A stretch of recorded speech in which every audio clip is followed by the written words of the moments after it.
C'est commencé là. C'est commencé. Bonjour. Je me présente déjà. Je m'appelle Frédéric Mozzo. Je suis ici sur le lieu avec André. Voilà, c'est un frère pour moi. Moi je suis ici et dans ma vie actuelle, je fais des constellations systémiques et familiales. Donc c'est les mémoires transgénérationnelles. Donc, je vais vous parler un peu des mémoires transgénérationnelles, l'impact que ça a sur nos vies au quotidien.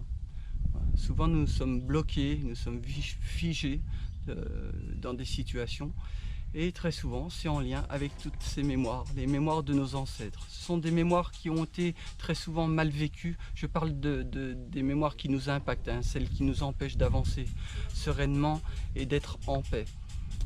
Il est important de constater dans les constellations que le fait de faire une constellation, lorsque nous faisons la démarche pour faire une constellation, c'est pour se mettre en paix avec le passé, c'est-à-dire accepter le vécu de nos ancêtres. Voilà. C'est ce que nous retrouvons dans la constellation. C'est simplement une découverte et une information que nous trouvons à chaque fois dans la constellation systémique et familiale. Donc ça nous demande de lâcher prise avec toutes ces mémoires, avec toutes ces inquiétudes, tout ce qui peut nous traverser. Et redonner à nos ancêtres ce qui leur appartient, ce qui leur appartiennent.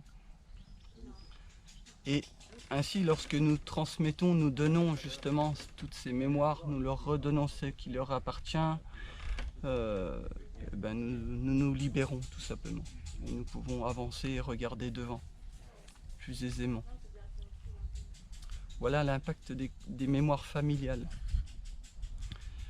Qu'est-ce que ça apporte au-delà? Ça apporte une sérénité. Et pour moi, les constellations systémiques et familiales, c'est vraiment une énergie spirituelle. C'est une ouverture de cœur, un alignement avec l'énergie du cosmos, tout simplement. Ça fait des siècles qu'on nous parle de l'ouverture du cœur et c'est toujours présent et ça restera toujours présent. Aujourd'hui, mon chemin spirituel, ça reste le même du coup et ça s'ouvre encore de plus en plus lorsque je reste dans cette observation d'ouverture de cœur pour transmettre. Il n'y a pas besoin vraiment de mots, d'explications. Il suffit de le ressentir et de l'accepter, et d'accepter toutes les situations comme elles se présentent, je dirais, et d'accepter les contraintes, les difficultés,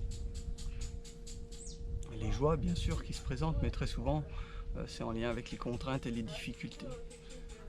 Et lorsque nous acceptons ce mode de vie, parfois il y a justement, paradoxalement, ça donne une grande ouverture d'esprit, une ouverture de cœur. Voilà. Ne pas chercher à modifier ces contraintes, mais simplement à les regarder et faire face. C'est ce qui est important. Voilà. Dans les constellations, c'est ce que nous remarquons aussi. C'est faire face aux émotions, les accepter, les accueillir. Et c'est ce qui libère. Voilà le constat de toute cette pratique pour moi. Bon, je pourrais en parler encore bien plus longuement, mais voilà. Merci Frédéric. Merci. Merci Fred.